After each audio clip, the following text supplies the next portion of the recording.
the seminal episode of Star Trek Voyager, Timeless, which is the 100th episode, where everyone remembers the ship crashes into an ice planet. The only two people left alive are Chakotay and Kim, right? We should have said, hey, we're alive, screw those guys, right? We're good. Yeah. Anyway, so that director is none other than your favorite Next Generation actor, Mr. LeVar Burton, please.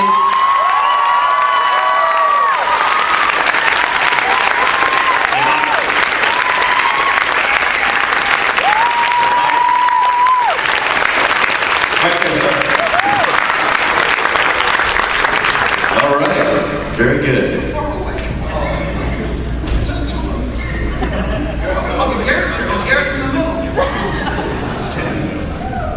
I'm not used to sitting down. I'm usually standing up, running all over the place, doing this stuff. But we're here. Or absolutely prostrate on the floor, John. Just how we're used to seeing you here. Yes, thank you. Thank you very much. All right, first panel. Here it is. It begins. So, now who here? Just a quick question. Who here has never ever been to DragonCon at all? Just curious.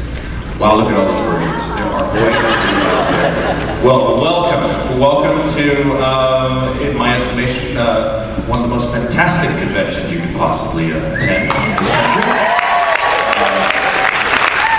Last year, I think the numbers tallied up at 36,000 fans who attended, and this year it will surpass 40,000. So each year it gets bigger and bigger because all the people that come for the first year, they come back again. So that's what usually happens. And we're very excited to have you. Thank you so much for attending our panel.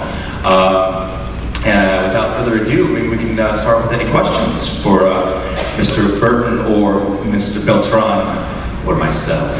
Yes, if you'd like to come up, there's a mic right here in the center if you have a question. All right. We have someone back there? No. You just have a question. You have a question? Go ahead. For Mr. Beltran? Yes. Report. What was it like working with Kate Mulgrew? What's up? Kate Mulgrew. What was it like working with Kate Mulgrew? You remember her, don't you? Why do you ask? What have you heard? Hello, I'm right here. What do you want to know? Let's put it this way. Every time she said to me, Robert, I want to see you in my trailer, I went willingly. Willingly? Wow. Willingly. Did she say, Commander, come to my trailer. yeah? Well, I only bought when she said, now take off your pants. I thought she wanted to talk about scripts. Oh, you're such a Casanova. You really are. Anyone ever seen that movie, Eating Raoul? I haven't seen it? Please, Netflix it. I have a question for LeVar.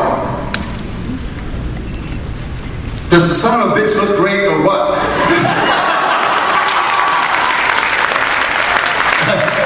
How do you do it?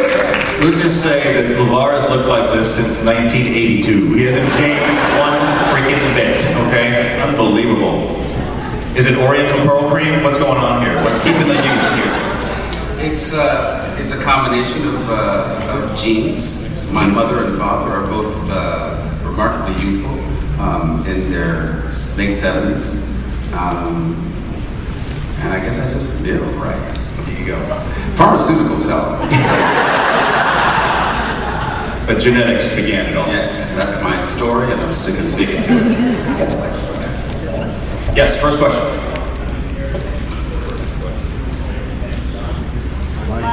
Is that mic on? No.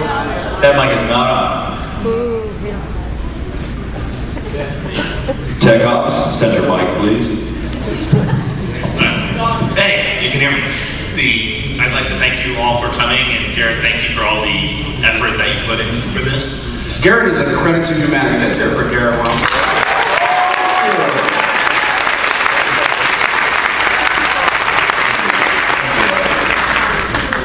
my question is for LeVar. I like watching director commentaries and stuff, and do you ever listen to them and pick up something that, hey, maybe I could have done something like this on something? I love director commentaries too. Do I ever pick up tips? I steal from everybody.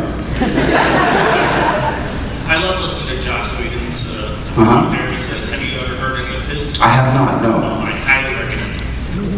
Anyone will do. They're all awesome. Really? Yeah. All right, thank you very much. Yes, ma'am.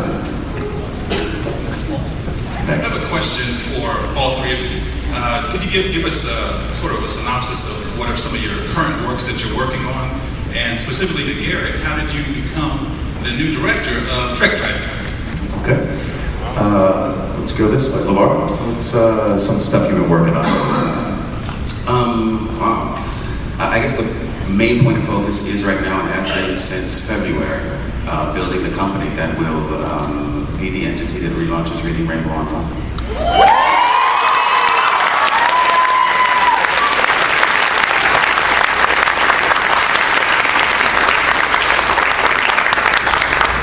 Who doesn't know that show, right?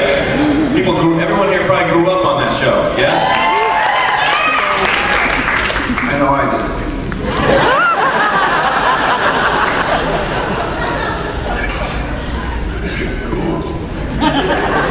Okay, so for me, I did the last 2 years on Big Love, and from what I've heard, they're in production right now, so I don't think I'm going to be in the third year. Because nobody told me anything. So the only thing that I know for sure that I'm doing is I'll be going up to San Francisco at ACT, the American Conservatory Theater, to do The Winter's Tale sometime in the spring, I think, this coming spring. Very nice. Yes, Robert is a big fan of classical theater, so it's always nice to see him. Yes. Yes. I am. He did a production of Hamlet in Los Angeles where I came to see him there, and he did a great job of that, so playing Hamlet. Garrett and Jennifer Lee were sitting like in the front row, and we were in this pretty small theater, and so it was hard not to be distracted from both of them going.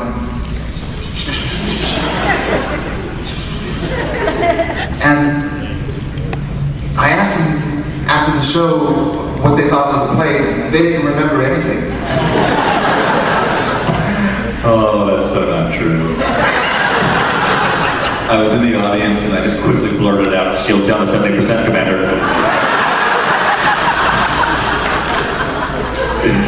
Seriously, if you're not an avid fan of Voyager, if you just randomly watch the show, I mean, that's pretty much what you see him doing, right? Shield down to 30%, Captain. It's just over and over again, this exposition.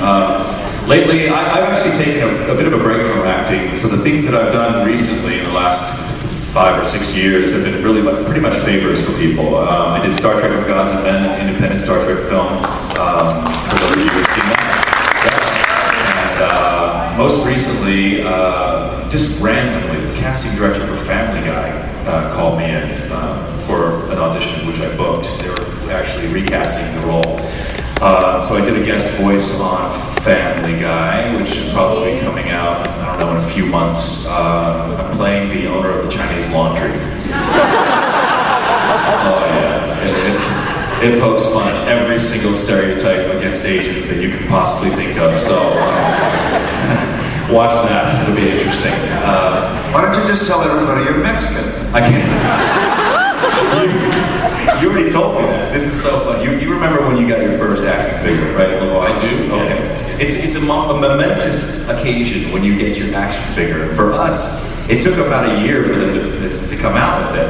And all my friends have been joking around with me saying, yeah, we're going to buy your action figure, and we're going to do voodoo on it. We're going to stick pins into it, stick it into an oven, and just joking around. I was laughing.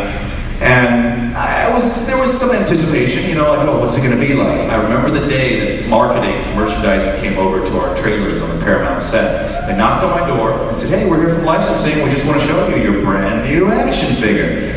And they handed it to me. And as I'm holding it, I remember my entire body started shaking. I just started, it was a huge moment. I was starting to tear up a little bit. I mean, it was just crazy that all these emotions were going through me. And as I'm experiencing all these emotions, Beltran comes up behind me and goes like, hey man, you look Mexican! And ruined it, absolutely ruined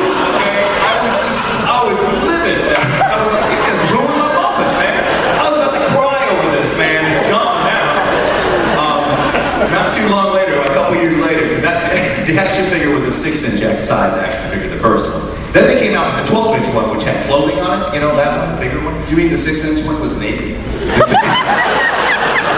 Well, the clothes are already part of the plastic, so this one had clothes you could take off. The other one you'd have to use a sandpaper to take it off. Okay, so anyway, so when they came out with the 12-inch one, what happens is licensing gives boxes and boxes of toys and goodies to each actor. So each actor will get the Neelix doll, the Chakotay doll, blah, blah, blah. So I come to work one day, the 12-inch action figure, the box, is sitting on my doorstep, okay, of my trailer. I'm going, what the heck? I walk up to it, and I look at it, and basically somebody has painted a mustache on it as a kid, with a black Sharpie, right? I knew who it was. I mean, it was Beltran had done this. I pick up that box, and for those of you who are collectors, you will understand this. I look at the number, the production number on there, it's like 0006. It's like the 6th one. I go, oh, he did based on that. It's a single digit. I collect things, so I understand this. He doesn't care, okay? I'm like, oh, this single digit, he ruined it! So, it was, you remember that? You haven't forgiven me yet? I haven't forgiven you yet. That was I wrong. had no idea the significance of the number. And No. I just thought, I'm going to play a joke on here. So I took my little doll of Garrett and I tried to make him look more Mexican. So I thought, a mustache. Yeah, a mustache. That'll do it. He didn't appreciate it. You try to turn me into Pancho Kim. Thank you so much. All right, another question right here. They always make me seem so tall. I know. Question for Mr. Burton, actually. I grew up watching Reading Rainbow constantly, and I also grew up on Star Trek The Next Generation, grew up on all Star Trek. And I was wondering, Star Trek always had morals and some sort of lesson of the show and something important to project to the audience.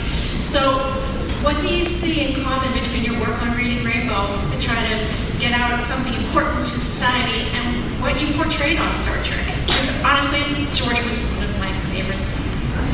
What can I say? That's a pretty sophisticated question. I like to think of it this way. I like to think that the Federation is populated with human beings who grew up watching Reading Rainbow.